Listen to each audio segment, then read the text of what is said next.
हाँ, फिर हाजी साहब का ऊपर से प्रेशर भी बहुत ज़्यादा था, आना ही है। तो अगर आप थोड़ी देर सुनेंगे, देखिए यह हो सकता है भाई कस्में खाई हूँ 10 तारीख के बाद में बोलना, ये भी तो हो सकता है। 10 मार्च के बाद में बोलना ये भी हो सकता है। भाई 10 मार्च तक जबान को खामोश रखना है, ऐसा तो नहीं है, हैं? ना ऐसा नहीं है। 10 मार्च से पहले भी बोल सकते हैं जी, हैं, मगर खिलाफ मत बोलियो किसी के। अल्लाह कबूल फरमाए, आमीन कह दीजिए।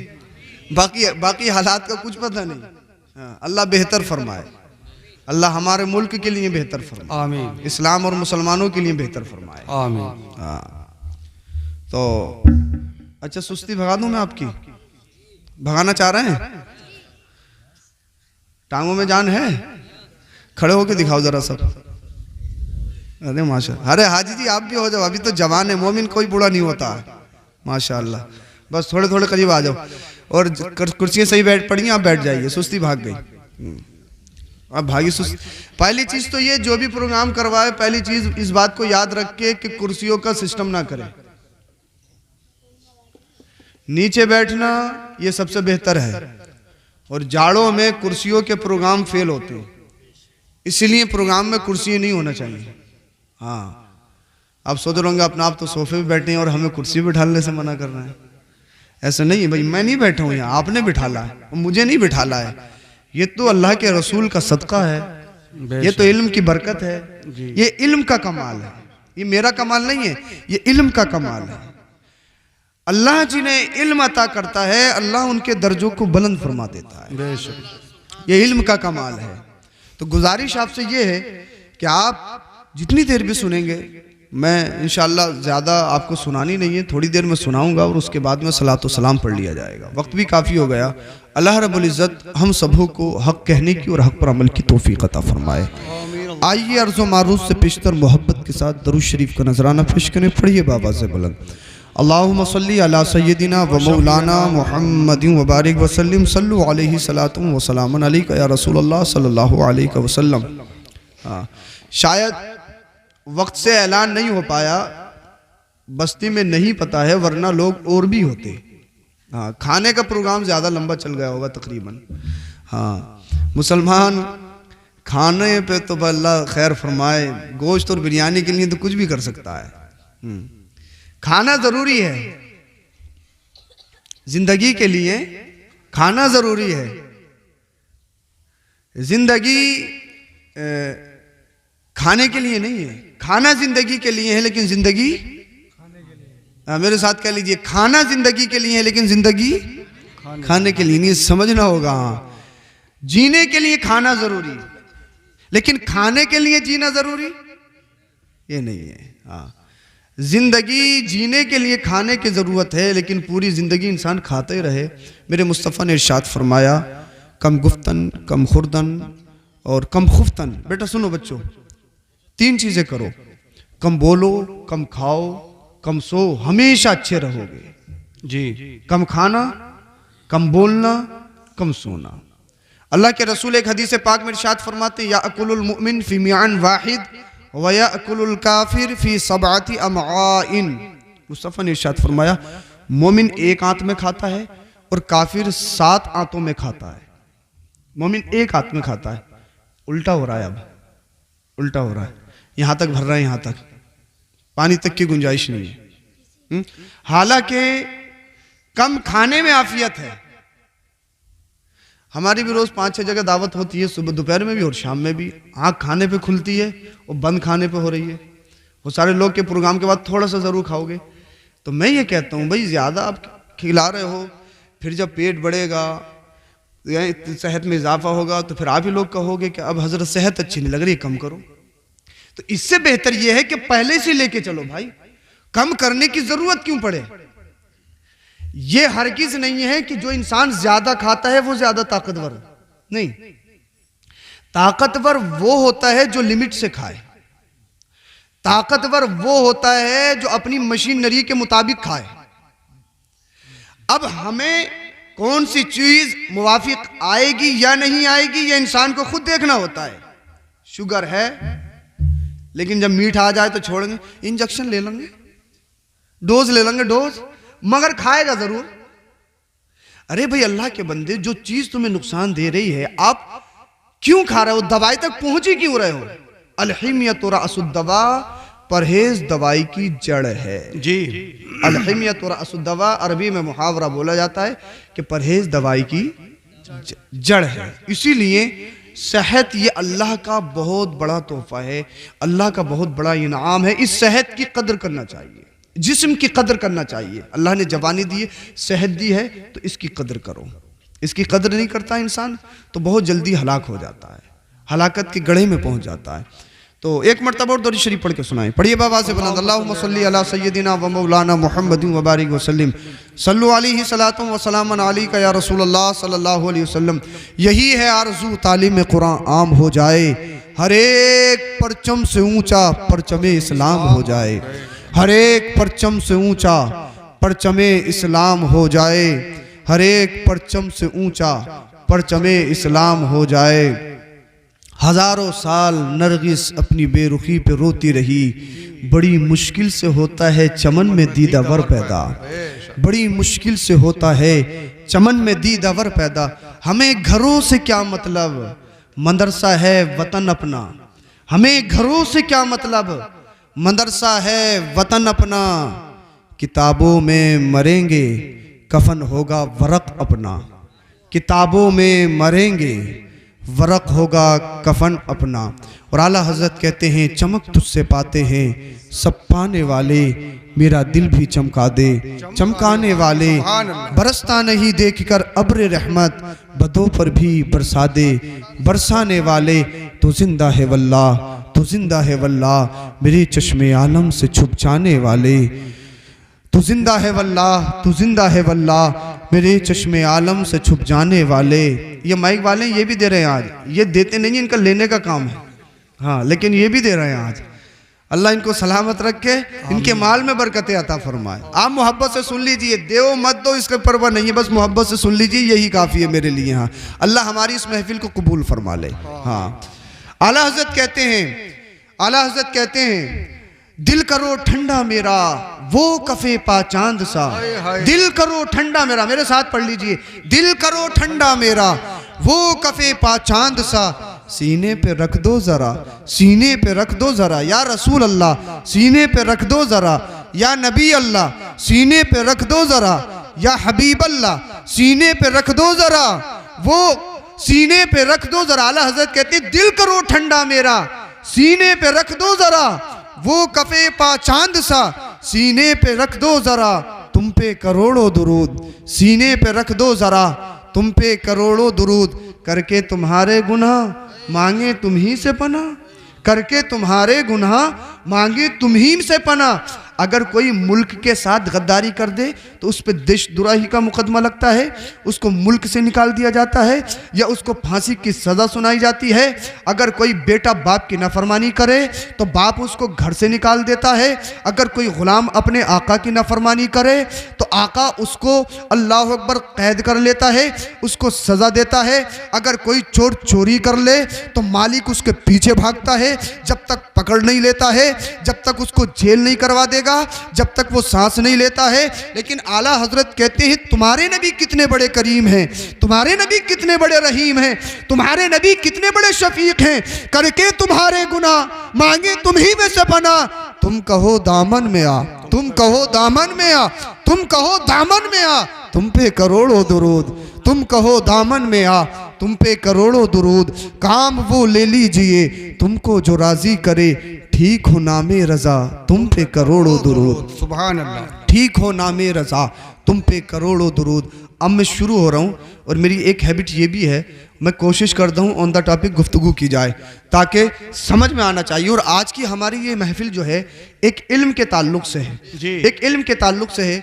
एक बच्ची की रिदा पोशी हुई, उसी की खुशी में उनके नाना जान ने, हमारे हाजी अब्दुल सत्तार साहब ने या इनके साहबजादों ने इस महफिल को सजाया। आप लोग तशरीफ़ लाए, मेहमान भी तशरीफ़ रखते हैं, लेकिन ज़रा मेरी गुजारिश आपसे ये है कि आप दिल के कानों से सुनेंगे, आप दिल की गहराइयों से सुनेंगे, आप खुश दिली से सुनेंगे, तंगदिली से नहीं सुनेंगे।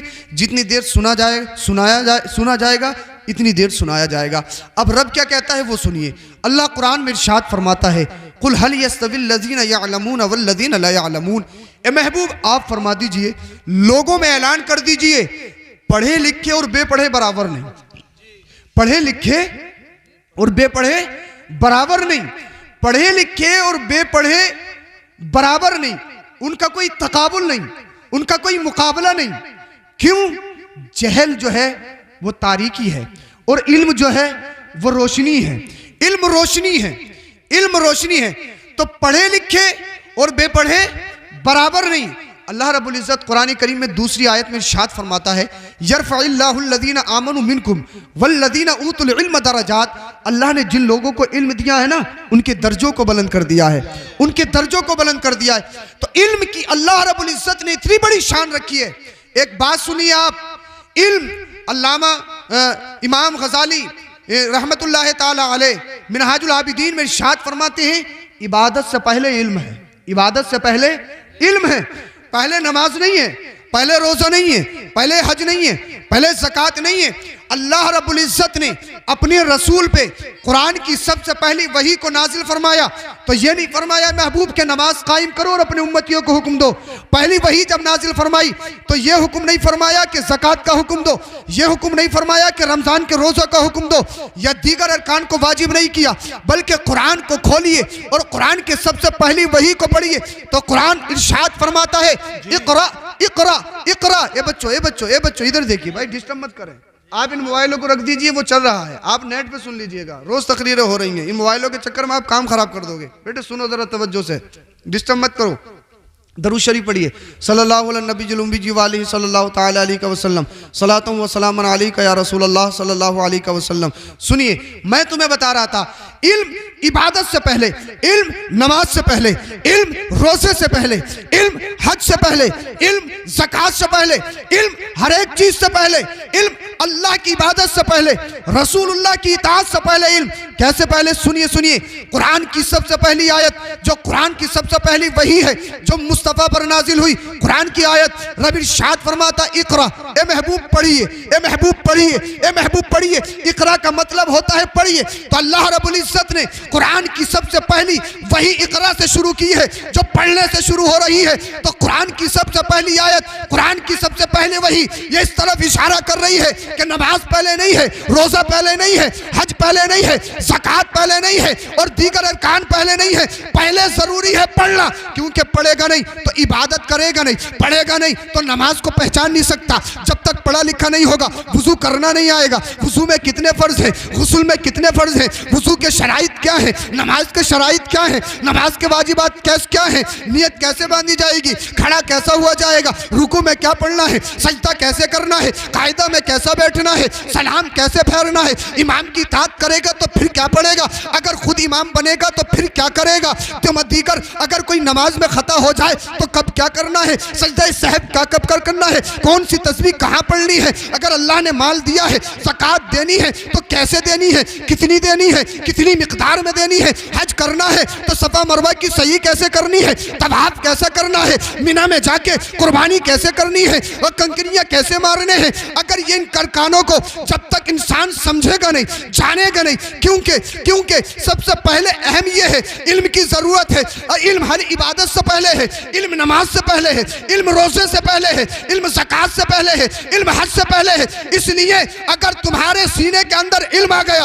अब तू ये भी समझ जाएगा वुजू कैसे करना है, अब तुझे ये भी तरीका आ जाएगा कि गुस्ल कैसे करना है, अब तुझे ये भी तरीका आ जाएगा नमाज कैसे पढ़नी है, अब तुझे ये भी तरीका पता चल जाएगा तवाफ कैसे करना है, अब तुझे ये भी मालूम हो जाएगा सफा मरवा की सही कैसे करनी है, अपने माल की ज़कात देनी कैसी है। तो अल्लामा इमाम गज़ाली इरशाद फरमाते हैं, इबादत से पहले इल्म है, क्योंकि इबादत अल्लाह की जाती है और जब तक तू अल्लाह को पहचानेगा नहीं, अल्लाह को जानेगा नहीं, तो फिर इबादत कैसे करेगा। इसलिए अल्लाह को पहचानने के लिए, अल्लाह की शनाख्त के लिए, अल्लाह की शनाख्त के लिए, अल्लाह को पहचानने के लिए, इबादत को जानने के लिए इल्म जरूरी है। इसीलिए कुरान की सबसे पहली वही ये इशारा कर रही है, इक़रा इक़रा। ए महबूब, अपने उम्मतियों को सबसे पहला दर्स ये दे दो, अगर दुनिया में कामयाब होना चाहते हो तो फिर इल्म दीन मुस्तफ़ा सीखना पड़ेगा। सुभान नाराए तकबीर, नाराए रिसालत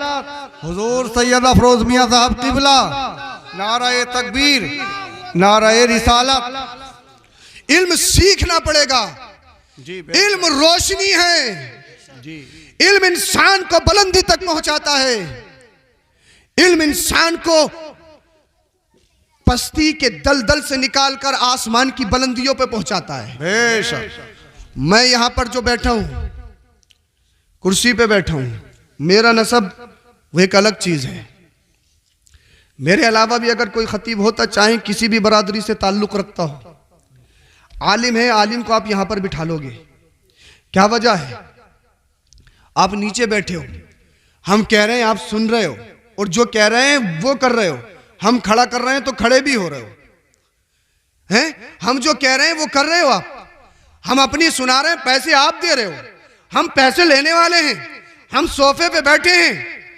ऐसा तो है नहीं तुम्हारी 2 आंखें तो हमारी 3 हैं, ऐसा तो है नहीं कि तुम्हारे 2 कान हमारे 3 कान हैं। जो क्वालिटी आपके अंदर है वही क्वालिटी हमारे अंदर और इन तमाम के अंदर है।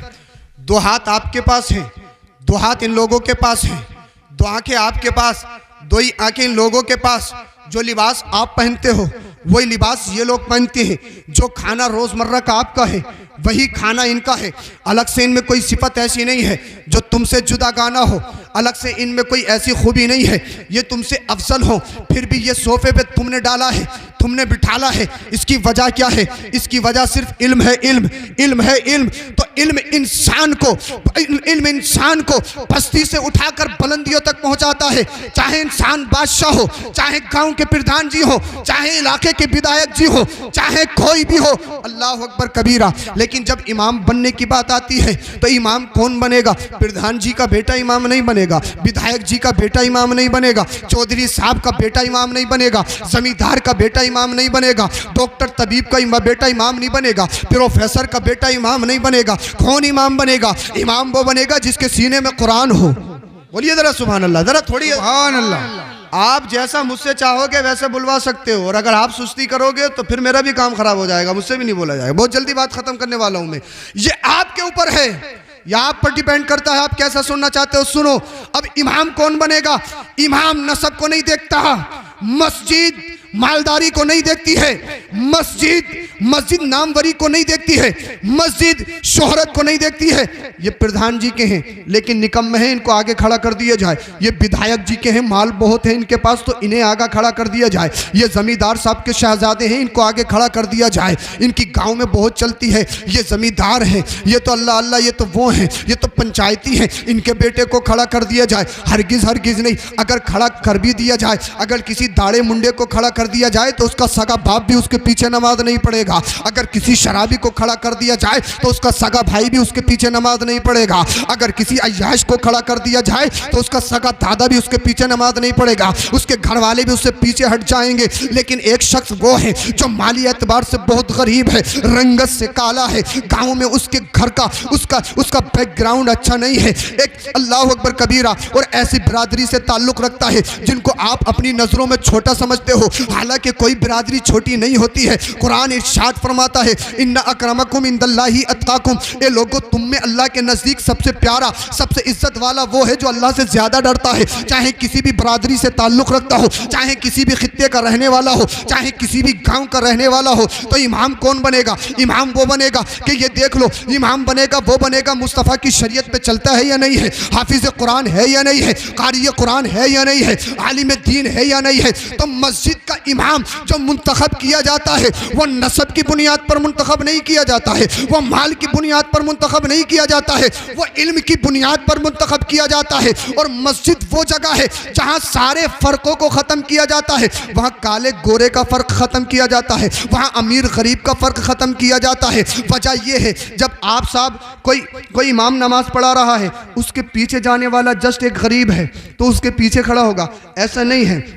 अमीर साहब हैं, गांव के प्रधान जी हैं और खुतबा हो रहा है, वो आए अब लोगों के कांधों को कूदते हुए आगे बैठ जाएं और आगे वालों को पीछे कर दें, ऐसा नहीं है। मस्जिद मना करती है, ये मस्जिद है, यहाँ पर किसी की नहीं चलती है, यहाँ पर किसी की हुकूमत नहीं है। अल्लाह अकबर कबीरा। अगर गांव का प्रधान भी खुतबे के टाइम जाएगा तो उसे चप्पलों सीनों में बैठना पड़ेगा। और एक गरीब है, अगर वो पहले पहुंचेगा तो वो अगली सब में बैठेगा। वजह क्या है? अल्लाह रब्बुल इज्जत का जो दीन, हमारा दीन दीन मुस्तफ़ा है, जो दीन इस्लाम है, हमारे नबी ने जो हमें दीन दिया है, ये इसकी क्वालिटी है, ये इसकी सिफत है, ये इसकी खूबी है। इस इस्लाम में हर छोटे बड़े के फ़र्क को ख़त्म किया गया है। फ़र्क कैसे ख़त्म किया गया है? जब आप नमाज पढ़ने के लिए खड़ा होते हैं तो हर एक कैटेगरी का बिल्कुल कंधे से कंधा मिलाकर खड़ा होगा। चाहे आपका दुश्मन है वो आपके साथ आएगा तो आपके कंधे से कंधा मिलाकर खड़े होगा। चाहे आपका नौकर हो, चाहे आपके घर में काम करने वाला हो, लेकिन पहले पहुंच गया है तो पहले वो खड़ा होगा, बाद में आप खड़े होंगे। अल्लाह अकबर कबीरा। तो मस्जिद में सारे फ़र्कों को ख़त्म किया गया है, लेकिन एक फ़र्क तब भी रहता है। वो फ़र्क ये है, अमीरी गरीबी का मस्जिद में आप फ़र्क लगा सकते हैं। कैसे लगा सकते हैं? ऐसे लगा सकते हैं भाई, पता ये लग सकता है जो अमीर है उसका लिबास अच्छा होता है, उसके लिबास से पता चलता है इसने लिबास अच्छा पहन रखा, कपड़े अच्छे पहन रखे, तो ये अमीर घराने से ताल्लुक़ रखता है, ये मालदार लग रहा है। और एक गरीब बंदा वो है जिसने लिबास बहुत सीधा पहना है, जिसने लिबास फटा हुआ पहना, तो उसके लिबास से पता लग सकता है कि हाँ ये बंदा गरीब है।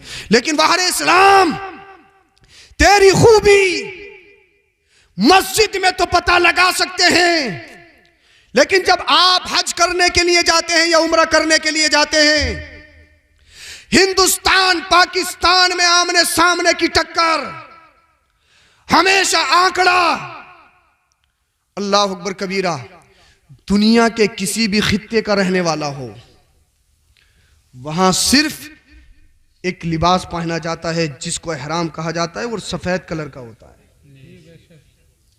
अल्लाह की बारगाह में जाओ, हिंद का रहने वाला है, पाकिस्तान का रहने वाला है, अरबिस्तान का रहने वाला है, चाहे तुर्किस्तान का हो, चाहे जर्मनी का हो, चाहे नाइजीरिया का हो, चाहे बोर्मा का हो, चाहे सूडान का हो, दुनिया के किसी भी खित्ते का हो, चाहे बादशाह हो, चाहे अमीर हो, चाहे गरीब हो, चाहे गुलाम हो, चाहे आका हो, चाहे काला हो, चाहे गोरा भी हो, किसी भी क्वालिटी का हो, अल्लाह रब्बुल इज्जत ने, शरीयत ने इतना बेहतरीन कानून लागू किया है। जब मेरी बारगाह में आएगा, मेरे खाने काबे का तवाफ करेगा, तो सबको सीधा सा सादा सा सफेद एक एहराम बांधना होगा। वहां पर आप पता नहीं लगा सकते हैं कौन अमीर है कौन गरीब है, वहां पर आप पता नहीं लगा सकते हैं कौन आका है कौन गुलाम है, वहां पर आप पता नहीं लगा सकते हैं कौन अरबिस्तानी है कौन पाकिस्तानी है, आप वहां पर पता नहीं लगा सकते हैं कौन कौन से खित्ते का रहने वाला है। तो ये इस्लाम है, इस्लाम ने हर इम्तियाजी फर्क को खत्म किया है। इस्लाम ने मुसावात कायम की है, इस्लाम ने बराबरी कायम की है। समझ लो अल्लाह की बारगाह में वो बुलंद होते हैं जिनके सीनों में इल्म होता है, और जिनके सीनों में इल्म होता है वो दुनिया में भी आबाद होते हैं, बाद मरने के कब्र हश्र में भी आबाद होंगे। सुभान अल्लाह, नाराए तकबीर, नाराए रिसालत, हुजूर सैयद अफरोज मियां साहब किबला। पढ़े लिखे बेपढ़े बराबर नहीं, हरगिज बराबर नहीं। इल्म को पहचानो, आप बगैर इल्म के तरक्की नहीं कर सकते, इम्पॉसिबल जी। बगैर इल्म के तरक्की नहीं कर सकती आप किसी भी हाल में। तरक्की करना चाहते हो तो पढ़ना पड़ेगा, पढ़ना जी।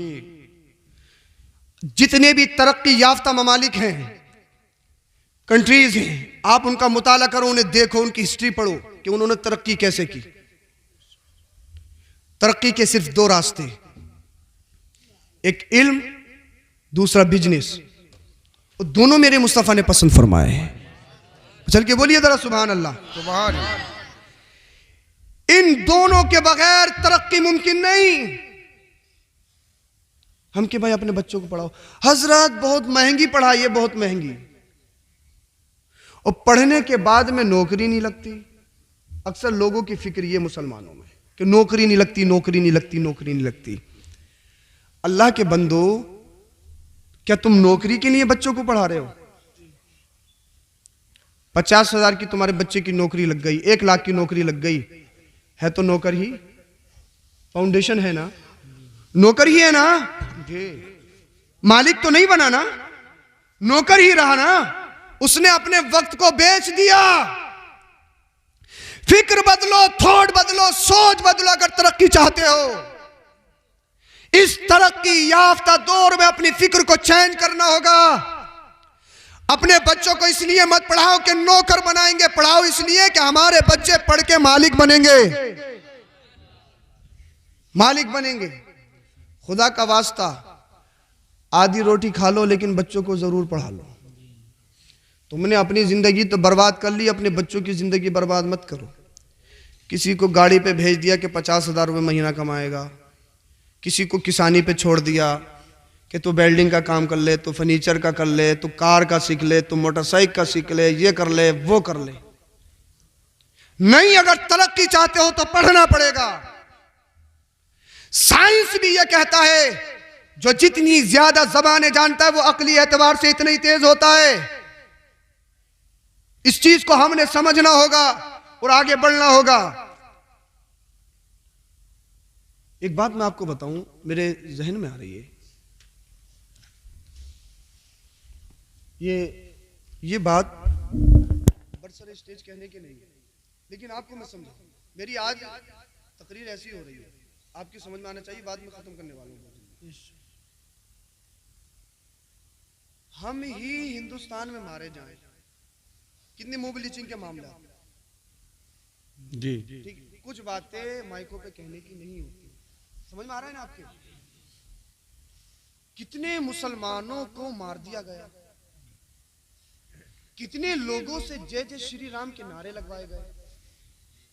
इसके बावजूद देशद्रोही हम, मीडिया हमारे खिलाफ दिखाए,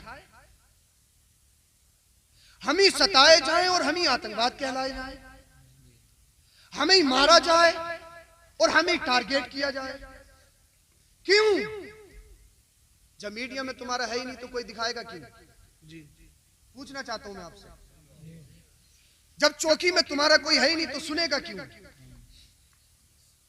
जब तुम्हारा थाने में कोई है ही नहीं तो फिर सुनेगा क्यों? पूरा जिला मुरादाबाद सर्वे कर लीजिए, कोई आईएएस है पूरे मुरादाबाद में मुसलमानों में? है कोई एसडीएम डीएम है? कहीं भी है? वसीम अकरम आईपीएस, ठीक। पूरे जिले मुरादाबाद में कितने मुसलमान, और मुरादाबाद के मुसलमान बहुत मजबूत समझे जाते हैं पूरे हिंदुस्तान जी। है नौकरी नहीं लगती, नौकरी नहीं लगती, नौकरी नहीं लगती। अब आप तवज्जो करें, अगर कोई मसला पेश आ जाए और अगर पूरे इलाके में कोई एक ही हो ना तो पूरे इलाके को बचा सकता है। तो हमने अपनी सोच को बदलना होगा, अपनी थॉट को बदलना होगा, अपने बच्चों को पढ़ाना होगा, तालीम हासिल करवानी होगी। और दोनों तालीम जरूरी, असली तालीम भी जरूरी, दीनी तालीम भी जरूरी। कैसे जरूरी? कुछ लोग ऐसे हैं असली तालीम इतनी दिलवा दी कि साहब डॉक्टर साहब हो गए, इंजीनियर साहब हो गए, वकील साहब हो गए, यूनिवर्सिटी में पढ़ने गए, पता लगा अपने ईमान का सौदा कर दिया, देवबंदी हो गए, गैर मुकल्लिद हो गए, सल्फी हो गए। क्यों डॉक्टर साहब? बहुत हो रहा है ऐसा, ये मामलात हैं। तो दोनों तालीम से जोड़ना निहायत ही जरूरी आज के दौर की जरूरत है। अल्लाह अकबर कबीरा। मुरादाबाद में चले जाओ, मरे मराई पे लाखों लाख ले लें, वेंटिलेटर पे पहुंचा दिया, ऑक्सीजन के जरिए मरे मराए पे कई कई लाख रुपए ले लेते हैं। और वो ये नहीं देखता है कि आप गरीब हो क्या हो, जमीन बेचो देना है, भीख मांगो देना है, वहां जमा करना है तभी लाश मिलेगी, उसके अलावा नहीं ला सकते आप। कितना भी बापर्दा घर हो, कितना भी चाहे पीर साहब का हो, लेकिन जब डिलीवरी का मसला आएगा, अल्ट्रासाउंड का मसला आता है, कितने मुसलमानों की लैबें हैं। जब ऑपरेशन का मामला आएगा, अक्सर जगह आप तो हॉस्पिटलों में लेके जाओ कि अगर ऑपरेशन नहीं करवाया तो मां को भी खतरा है, एकदम चीर फाड़, क्योंकि वहां 30-40 हजार रुपए उसको बनानी। अल्लाह अकबर कबीर। हालत ये, डॉक्टर को दिखाओ, डॉक्टर आपको ब्लड चेक के निकलने के लिए भेजेगा पैथोलॉजी पे तो वहां कमीशन अलग, अल्ट्रासाउंड के लिए भेजे वहां कमीशन अलग, एमआरआई के लिए भेजे वहां कमीशन अलग। अरे भाई, डॉक्टर इंसान का मसीहा कहलाता था, लेकिन आज के कुछ डॉक्टर इंसान कहलाने के भी हकदार नहीं। जी जल्लाद है। इंसान कहलाने के भी हकदार नहीं। अब मैं तुमसे पूछना चाहता हूं, मुसलमान क्या करेगा? मुसलमान के पास जब पैसा आता है ना तो मुसलमान प्लॉट खरीदेगा। ले लो पाकबड़े में, रतनपुर में ले लो, जी। डींगरपुर में ले लो, प्लॉटिंग हो रही है। पैसा बच जाएगा तो मुरादाबाद में ले लो, मुरादाबाद से बच जाएगा फिर नोएडा चलते हैं, नोएडा में बहुत महंगा है, वहां पे ले लो, दिल्ली में कोई फ्लैट ले लेंगे। मुसलमान के पास पैसा आएगा तो मैरिज हॉल बना दो। मुसलमान के पास पैसा आएगा तो बिल्डिंग बना लो कि गांव में सबसे अच्छी होनी चाहिए। मुसलमान के पास पैसा आएगा तो 50 लाख की शादी करेगा, 1 करोड़ की शादी करेगा। मैं तुमसे पूछना चाहता हूं, तुमने 50 लाख की शादी की, लड़के वाले ने 50 लाख उठाए, कौन सा तीर तुमने मार लिया? कौन सी नाक तुमने बड़ी कर ली? तुमने मैरिज हॉल बना के कौन सा तीर मार लिया? अगर तुम्हें अल्लाह दौलत दे, अगर तुम्हें अल्लाह पैसा दे तो फिर मैरिज हॉल मत बनाओ, बल्कि जिन पैसे को तुम शादियों में खर्च करते हो वो पैसा बच्चों की तालीमों पे खर्च कर दो, वो पैसा बच्चों को पढ़ाने में खर्च कर दो और उनको एक सबक सिखाओ, बेटा पढ़ लिख के देश का गद्दार या इंसानियत का गद्दार नहीं बनना है, बल्कि इंसान का मसीहा बनना है। बेशक, सुभान अल्लाह। नारे तकबीर, नारे रिसालत, सुभान अल्लाह। हमने हर चीज को पेशा बना लिया है। बहुत सारे लोग डॉक्टरी की डी से वाकिफ नहीं, हॉस्पिटल बना दी और चल लिया काम। हो रही है लुटाई, हो रही है खूब लुटाई, खूब हो रही है लुटाई, लोग करवा रहे हैं, परेशान है बेचारे, क्या करें। अल्लाह अकबर कबीरा। कमीशन ही कमीशन, दलाली दलाली, हर जगह दलाली। तो एक बात बड़ी शर्म की बात है जो बता रहा था मैं, कितना भी बापर्दा घर हो, जब डिलीवरी का मसला आता है ना और ऑपरेशन का मतलब मसला आता है, कितना भी बापर्दा घर हो, ऑपरेशन की जरूरत पड़ गई, ऑपरेट होना है, अब डॉक्टर दूसरे हैं, क्या तुम्हारी बच्चियों के पर्दों की वहां पर अहमियत समझी जा सकती है? जी नहीं। जब तुम्हारे हैं ही नहीं। इस चीज को समझना होगा, चाहे कितना भी पापर्दा घर हो, चाहे पीर साहब का घर हो, लेकिन यह जरूरत आ गई तो करेगा क्या इंसान? यह चीज हमने समझनी होगी। इसीलिए आधी रोटी खिला दो लेकिन बच्चों को जरूर पढ़ा दो। बच्चों को पढ़ाना पड़ेगा, लेकिन उसके साथ साथ इल्मे दीन मुस्तफा भी सिखाओ। इसलिए जब तुम्हारा बच्चा एक तरफ डॉक्टर होगा, दूसरी तरफ आलिम होगा, तो फिर वो इंसानियत के नाम पर धब्बा नहीं होगा। वो मरे मराए पे 1 लाख या 2 लाख रुपए नहीं हड़पेगा। वो हर चीज में कमीशन नहीं खाएगा, दलाली नहीं मारेगा। उसे मालूम है अगर वो इलाज करेगा तो कुरान और हदीस की रोशनी में इलाज करेगा। बेशक, सुभान। और वही डॉक्टर गरीबों का और इंसानों का मसीहा बनता हुआ नजर आएगा। जी। अगर तुम्हारा बच्चा एक तरफ वकील हो, दूसरी तरफ आलिम हो, फिर तुम्हारे फैसले तुम्हारे तरफ से जो वकालत करेगा ना, वकालत के पेशे को आज के दौर में बहुत गलत समझा जाता है, क्योंकि लोगों ने गलत बना दिया है। अरे भाई, 2 हैं, एक सच की तरफ से एक झूठ की तरफ से है, और झूठा वो दलीलें पेश कर रहा है कि सच्चे को हरा देता है, कर देना नहीं कर देता। अल्लाह अकबर कबीरा। और जज भी फैसला वो करता है जिसकी गड्डी पहुंच जाए, हैं? कब फाइल दबानी है, कब उठानी है, वो सब बड़े हालात खराब हैं हिंदुस्तान के। इतनी ज्यादा दलाली, अल्लाह तेरी पनाह, बड़े हालात खराब हैं। अब सुनो, तुम्हारा बच्चा आलिम दीन भी हो और तुम्हारा बच्चा जजमेंट की कुर्सी पर बैठा हो, और जब उसके सामने कोई फैसला आएगा तो वो फैसला पैसों की बुनियाद पर नहीं करेगा, वो फैसला चेहरा देखकर नहीं करेगा, वो फैसला शोहरत की बुनियाद पर नहीं करेगा, वो फैसला करेगा तो अदालत उमर फारूक आजम की बुनियाद पर करेगा, कुरान की रोशनी में करेगा, हदीस मुस्तफा की रोशनी में करेगा।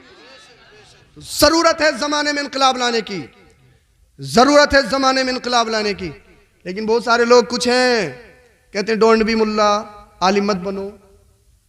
कुछ लोग इसकी मुखालफत करते हैं, आलिम मत बनो, और करने की वजह है अमीर अपने बच्चों को पढ़ाते नहीं, पढ़ाते हैं अमीर अपने बच्चों को, इल्ला माशाअल्लाह अगर किसी को तौफीक मिल जाए तो। अमीर अपने बच्चों को आलिम नहीं बनाते, ये हकीकत। पिछले दौर में गरीब बच्चों को ज्यादा इल्म नहीं दिया जाता था, इस खौफ से कि कहीं अपने इल्म को बेच ना दे। आज के दौर में अगर गरीब इल्म ना सीखें, मुसलमानों के घरों में जुमेरात की फातह भी नहीं होंगी। इमाम साहब नहीं हो ना, इमाम साहब के पीछे पड़े हुए हैं, पांच पीछे हैं कि हाँ हमारे घर को चलो, हमारे घर को चलो, हमारे घर को चलो, हमारे। और किसी के अगर देरी हो गई थोड़ी सी जाने में, खैर नहीं है, अगले जुमे को हिसाब तैयार है। नमाज कैसी पढ़ा रहे हैं कोई मतलब नहीं, पढ़ाते रहो इमाम साहब, मगर फातह में जरूर आओगे। अगर घर इंतकाल भी हो गया ना, कितने बड़ा फंक्शन हो, कुछ भी हो, और ये अगर 40वें की फातह में नहीं पहुंचे, इमामत खत्म है। बड़ा अहम है 40वां 10वां, और 10वें और 40वें और 20वें ऐसे दावत करते हैं, आ नहीं है इमाम साहब हर हाल में। क्या यार वहां भी दावत है ना? ना वहां तो वैसे ही चले जाइए, यहां तो खाना जरूर। मंगनी कब हुई, शादी कब हुई, कोई खुशी कब हुई, अकीका कब हुआ, फातह के लिए बुला लिया, वरना तो वही सबसे बाद में, अरे यार भूल गया था इमाम साहब, भूल गया था, भूल। और 40वें में सबसे पहले दावत हो रही है। इमाम साहब की दावत 40वें में फर्ज है। अरे भाई खाना बनाया जाए, अरे इमाम साहब को खिलाने से बेहतर यह है कि इमाम साहब के बदले गरीब को ले आ। चल के बोलो जरा सुभान अल्लाह, सुभान अल्लाह। एक गरीब को खाना खिला दे। मोहल्ले के या बस्ती के अमीरों को इकट्ठा मत कर, स्वामीरों की दावतें मत कर, बल्कि सिर्फ 10 गरीब इकट्ठा कर ले। उन गरीबों के पेटों में खाना पहुंचेगा, उनके दिल से दुआएं निकलेंगी, अल्लाह रब्बुल इज्जत उन गरीबों के सदके तेरे मरहूम की बख्शिश फरमा देगा। सुभान, तेरे मरहूम की बख्शिश हो जाएगी। हमने सोचना होगा, हमने समझना होगा। इल्म दीन निहायत ही जरूरी है। इल्म दीन के बगैर इंसान मुकम्मल नहीं। कितने बड़े बन जाओ, इल्म दीन नहीं है तो उसे पता ही नहीं है। खा रहे हैं खड़े होकर तो खा ही रहे हैं, पी रहे हैं तो पी रहे हैं, हर मतलब तोरा तरीका ही बिल्कुल गलत है। इल्म दीन सीखना निहायत ही जरूरी है। जो इल्म दीन से आरास्ता पैरास्ता होते हैं, कुछ लोग कहते हैं कि भाई आलिम मत बनो, आदिम मत बनो, आलिम मत बनो, लेकिन उसकी सुनो। अमेरिका कहता है डोंट बी मुल्ला, यूएस कहता है कि डोंट बी मुल्ला, आलिम मत बनो, आलिम मत बनो। लेकिन जो सबसे बड़ा साइंटिस्ट, जो सबसे बड़ा डॉक्टर, जो सबसे बड़ा हकीम कौन है? वो मदीने वाला मुस्तफा है। आका इरशाद फरमाते हैं कुन आलिमन कुन आलिमन कुन आलिमन, आलिम बनो, आलिम बनो, आलिम बनो। सुभान अल्लाह। और जब मुस्तफा ने फरमाया आलिम बनो तो कुछ ना कुछ तो वजह होगी ना जी। मुस्तफा ऐसे तो नहीं कहते कि आलिम बनो। आलिम बनो या तालिब इल्म बनो या आलिमों से मोहब्बत करने वाले बनो या आलिमों की सुनने वालों बनो। 5वां मत बनना, 5वां बन गए तो फिर काम खराब हो जाएगा, हलाक हो जाओगे, बर्बाद हो जाओगे, जहन्नम में पहुंच जाओगे। कौन कह रहा है? ये मुस्तफा कह रहा है आलिम बनो। साइंस कहती है आलिम मत बनो, डॉक्टरी कहती है आलिम मत बनो। लेकिन सुनो, मेरा चैलेंज है, इस दुनिया में अगर सबसे बड़ा कोई साइंटिस्ट है तो वो मदीने वाला मुस्तफा है। जी बेशक, सुभान अल्लाह। अगर सबसे बड़ा कोई इंजीनियर है तो वो मदीने वाला मुस्तफा है। कोई कितना भी बड़ा साइंटिस्ट हो, चाहे अमेरिका का हो, चाहे यूएस का हो, चाहे लंदन का हो, चाहे ऑक्सफोर्ड यूनिवर्सिटी में पढ़ा हो, चाहे ब्रिटिश में पढ़ा हो, चाहे दुनिया के किसी भी खित्ते में पढ़ा हो, चाहे दुनिया के किसी भी खित्ते में रहने वाला हो, चाहे कोई आसमान पे पहुंच जाए, चाहे कोई चांद पे पहुंच जाए, चाहे किसने कुछ भी कितनी तरक्की कर ली हो, लेकिन कोई वक्त को नहीं रोक सकता, कोई सीमा की धारा को नहीं रोक सकता, कोई टाइम को नहीं रोक सकता। अगर वक्त को रोकने वाला कोई है तो वो मदीने वाला मुस्तफा है। सुभान अल्लाह, सुभान। यहाँ सारे साइंटिस्ट दम तोड़ते हैं कि इस दुनिया में अगर वक्त को कोई रोक सकता है तो वो फिर आमिना का लाल है। बेशक, सुभान। कितना ही बड़ा हो साइंटिस्ट, अमेरिका का हो, कहीं का भी हो, डूबे हुए सूरज को वापस ला सकता है? जी नहीं। ला सकता है? नहीं ला सकता।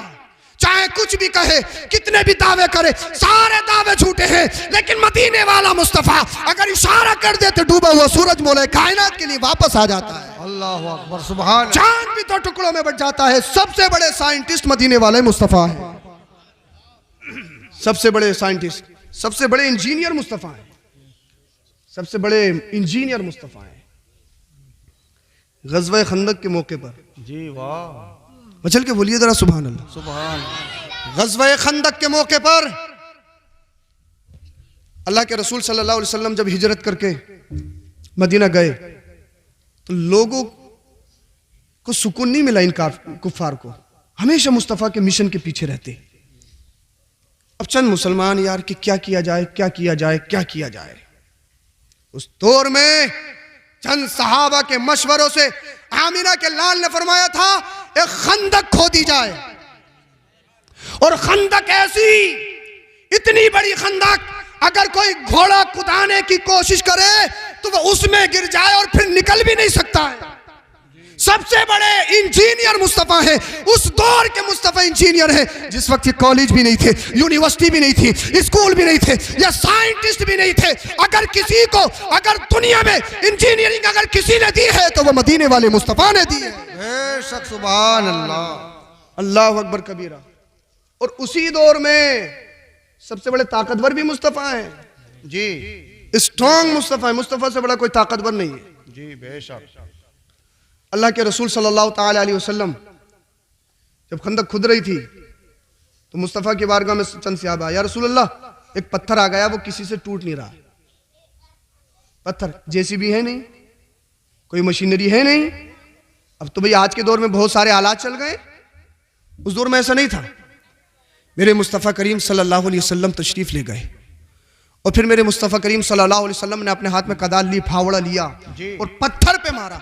हदीस पाक में आता है जैसे ही मुस्तफ़ा ने पत्थर पे फावड़ा मारा, पत्थर रेजा रेजा हो गया। जो सारे सिहाबियों से पत्थर न टूट सका वो आमिना के लाल ने तोड़ के दिखाया है। तो इस दुनिया में अगर सबसे बड़ा कोई ताकतवर है तो वो मदीने वाला मुस्तफ़ा है। सुभान अल्लाह, बेशक। वही मदीने वाला मुस्तफ़ा। सबसे बड़े डॉक्टर मुस्तफ़ा हैं, सबसे बड़े डॉक्टर मुस्तफ़ा हैं जी। एक सिहाबी के पैर की हड्डी टूट गई, अल्लाह के रसूल की बारगाह में, या रसूलल्लाह पैर की हड्डी टूट गई। मेरे मुस्तफ़ा ने फरमाया कहाँ टूटी? या रसूल यहाँ से टूटी। आका ने अपना लुआब दहन लिया, टूटी हुई हड्डी पे लगा दिया। अल्लाह अकबर। अब दौड़ो, अब दौड़ो। अब वो सिहाबी दौड़ दौड़ के देख रहे हैं कहीं हड्डी हिल तो नहीं रही है जी, कहीं हड्डी में आवाज तो नहीं आ रही है। हदीस पाक में आता है वो सिहाबी ये कहते हैं अब तो इतनी मजबूत हो गई है, इतनी मजबूत तो पहले भी नहीं थी, इतनी मजबूत तो पहले भी नहीं थी। दुनिया की कोई भी डॉक्टरी, दुनिया का कोई भी मरहम टूटी हड्डी को आन बान में नहीं जोड़ सकता है। यह मुस्तफ़ा का लुआबे दहन है, अगर टूटी हड्डी पे लगा दे इतनी मजबूत हो जाए, इतनी मजबूत तो पहले भी नहीं थी। अरे जब मुस्तफ़ा के लुआबे दहन का जवाब नहीं तो फिर जाते मुस्तफ़ा का क्या जवाब? सुभान अल्लाह, सुभान। कौन देता है देने को, मुंह चाहिए, देने वाला है सच्चा हमारा नबी। मेरे करीम से अगर खतरा किसी ने मांगा दरिया बहा दिए हैं, दुर्बे बहा दिए हैं। ये मदीने वाले मुस्तफ़ा हैं, सुभान सबसे बड़े डॉक्टर मुस्तफ़ा हैं। और वही मुस्तफ़ा कहते हैं कुन आलिमन, आलिम बनो, आलिम बनो। जब मुस्तफ़ा ने फरमाया कुछ ना कुछ तो वजह होगी ना, इसलिए आलिम सिर्फ मस्जिद की जरूरत नहीं है, आलिम सिर्फ मदरसे की जरूरत नहीं है, आलिम मेरी जरूरत नहीं है, आलिम सिर्फ तुम्हारी जरूरत नहीं है, आलिम सिर्फ हिंदुस्तान की जरूरत नहीं है, आलिम पूरी दुनिया की जरूरत है, आलिम इंसानियत की जरूरत है, आलिम मेरी जरूरत है, आलिम तुम्हारी जरूरत है, आलिम समाज की जरूरत है, आलिम हर खित्ते की जरूरत है। अरे जहां आलिम होता है वहां सुकून होता है, जहां आलिम होता है वहां पर दरिंदगी नहीं होती है, जहां आलिम होता है वहां पर नंगा नाच नहीं नचाया जाता है, जहां पर आलिम होता है वहां सूदबाजी नहीं की जाती है, जहां पे आलिम होता है वहां नशाबाजी नहीं की जाती है, जहां पर आलिम होता है वहां जुआबाजी नहीं की जाती है। अरे आलिम है तो इंसानियत है, आलिम है तो सुकून है, आलिम है तो मार्फत है, आलिम है तो हकीकत है। आलिम तुम्हारी जरूरत, आलिम मेरी जरूरत, आलिम पूरी दुनिया की जरूरत। आलिम वो होता है जिसका दिल रोशन होता है, और जिसका दिल रोशन होता है वो जमाने में इनकलाब पैदा कर देता है। नारे तकबीर, नारे रिसालत, मसलके आला हजरत जिंदाबाद, सैयद अफरोज मियां ज़हरी जिंदाबाद, नारे तकबीर, नारे रिसालत। आलिम बनो, आलिम बनो, हर हाल में आलिम बनो। और ये सोच निकालो कि यार आलिम बन के कुछ नहीं मिलेगा, इस फिक्र को बदलो।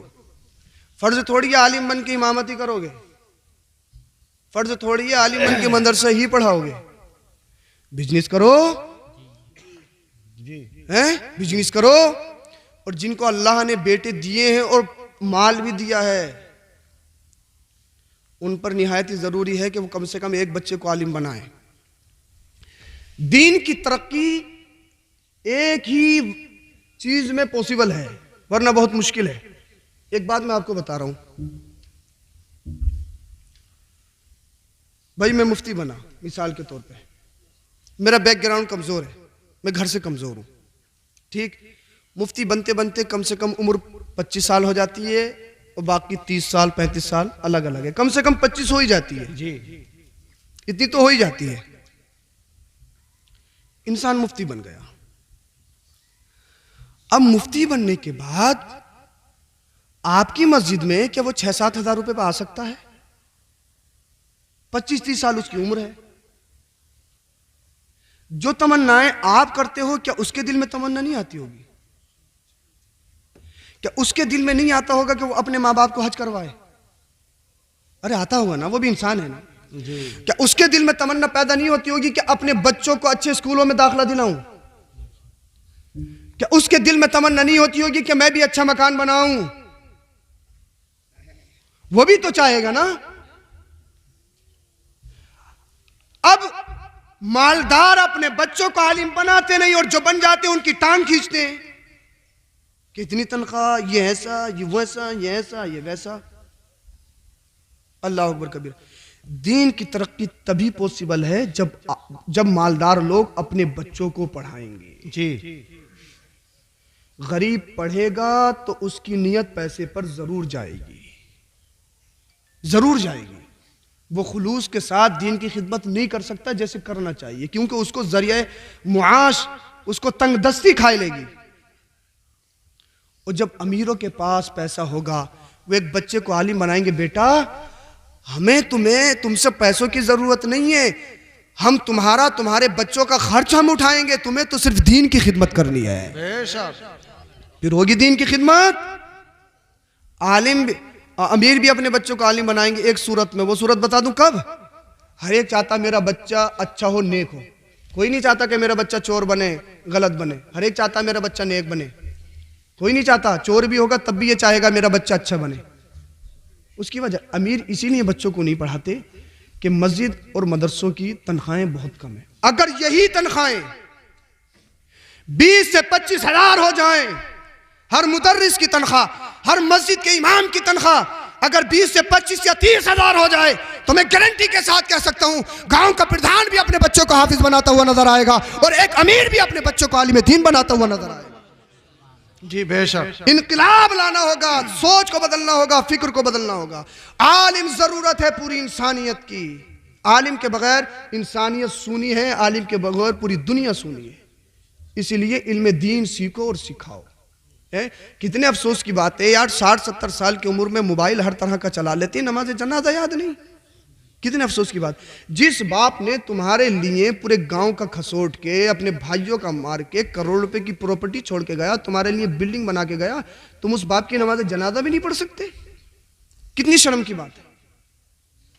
जुमेरात के दिन इसाले सवाब करने के लिए इमाम के पीछे पड़ते, इमाम साहब होंगे तब इसाले सवाब होगा। तुम अपने बाप के लिए 2-3 अल्फाज दुआए मगफिरत की भी नहीं कर सकते, जो बाप तुम्हारे लिए करोड़ों रुपए की प्रॉपर्टी छोड़ के गया है। ये रोने का मकाम है, शर्म आनी चाहिए। अल्लाह अकबर कबीरा। इसलिए कम से कम अपने बच्चों को इस काबिल तो बना दो कि जब तुम्हारा इंतकाल हो, चाहे देखिए नमाज जनाजा पढ़ाने के लिए मुझे बुला लो, इन्हें बुला लो या पीर साहब को बुला लो। नमाज जनाजा दुआ है, और दुआ जितनी दिल की गहराइयों से बाप के लिए, माँ के लिए, उसकी औलाद कर सकती है, ना मैं कर सकता हूँ, ना तुम्हारा पीर कर सकता है। क्योंकि माँ बाप और औलाद के दरमियान अल्लाह ने जो ताल्लुक़ रखा है, इसलिए अगर तुम्हारा बच्चा इस पोजीशन में हो, तुम्हारी नमाज जनाजा पढ़ाए और वो गिड़गिड़ा जाए, अल्लाह की बारगाह में रो रो कर तुम्हारे लिए दुआएं मग़फ़िरत कर दे, कसम खुदा की अगर नेक नहीं भी होगा, मेरे रब की रहमत को जोश आएगा। ये जहन्नम के फरिश्तों दूर हट जाओ, जन्नत के फरिश्तों इस आगोश में ले लो। ये गुनाहगार सही है, लेकिन इसका बच्चा, इसका बेटा मुझे कभी रब कह रहा है, कभी रहीम कह रहा है, कभी करीम कह रहा है। मैंने इसके सदके इसके बाप के गुनाहों को माफ फरमा दिया है और इसकी माँ के गुनाहों को माफ फरमा दिया है।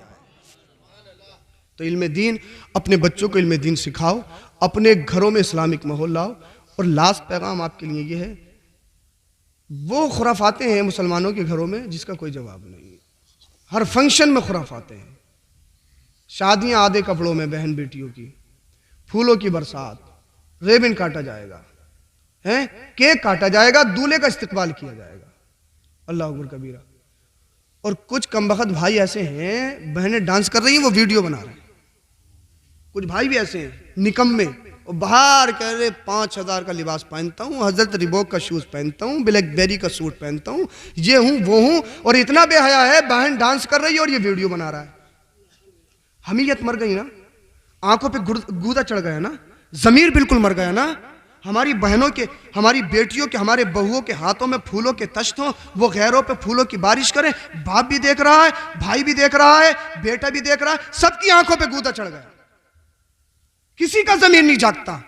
अगर तुम्हारे पास इल्म दीन मुस्तफा होगा, या तुम्हारी बच्चियों के पास सीरत फातिमा ज़हरा होगी, किरदार मुस्तफा होगा, तो तुम्हारी बच्चियों को मालूम होगा, अरे जिस औरत को अल्लाह रब्बुल इज्जत ने कुरान करीम में सूरह यूसुफ है, मुफस्सिरीन फरमाते हैं लड़कियों को सूरह यूसुफ की तफसीर ना पढ़ाई जाए, उसमें एक सिनफ नाजुक हजरत जुलेखा का जिक्र है, तो कहीं बच्चियों के दिल में कुछ पैदा ना हो जाए, इस डर से मुफस्सिरीन फरमाते हैं उनको सूरह यूसुफ की तफसीर ना पढ़ाई जाए।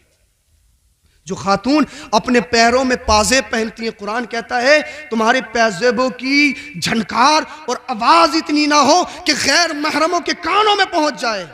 जिस इस्लाम को तुम्हारे पर्दे की, तुम्हारे आवाज की इतनी फिक्र है, उस इस्लाम की आज तुम धज्जियां उखाड़ रही हो, गैर महरम का तुम इस्तेमाल करती हो नजर आती हो, दूसरों पे अल्लाह अकबर फूलों की बारिश करती हो नजर आती हो, दूल्हे के साथ अय्याश भी है, मक्कार भी है, जुएबाज भी है, शराबी भी है। मैं तुमसे कहना चाहता हूं तुम कौन से दौर में जी रहे हो, और इसे तरक्की का नाम देते हो, इसे मॉडर्न एज का नाम देते हो कि हजरत तरक्की है। हजरत हमारे बच्चे तो स्कूलों में पढ़े, हमारे बच्चे तो कॉलेजों में पढ़े। अरे ये तरक्की नहीं, ये तनज़्ज़ुली है, ये तरक्की नहीं है, ये पस्ती है। तुम्हारे ईमान को लूटा जा रहा है, तुम्हारे दीन को लूटा जा रहा है। पाकिस्तानी सीरियल के देखने के बाद में मेरी माँ बहनों अपनी जिंदगियों को बर्बाद मत करो। इन मुंबई आवारा माहौल में पलने वाली इन हीरोइन को अपना आइडियल बनाने के बाद में अपनी जिंदगियों को जहन्नम के दहाने पर मत लेके जाओ। अगर तुम्हें चलना है तो फिर फातिमा ज़हरा के पीछे चलो, अगर तुम्हें चलना है तो किरदार ज़ैनब को इख्तियार करो, अगर तुम्हें चलना है मेरे मुस्तफा की पाकीज़ा सीरत को पढ़ो, सैयदा आयशा की पाकीज़ा सीरत को पढ़ो, और जमाने में बता दो हम तुम्हारे गुलाम नहीं, हम तो मदीने वाले मुस्तफा के गुलाम हैं। हमारे घरों में इन दुनियादारों का माहौल नहीं आएगा, मदीने वाले मुस्तफा का माहौल आएगा। कलमा शरीफ पढ़िए, ला इलाहा इल्लल्लाहु मुहम्मदुर रसूलुल्लाह, अस्तगफिरुल्लाह अल अज़ीम व मा अलैना इल्लल बलाग। अस्सलामु अलैकुम व रहमतुल्लाह।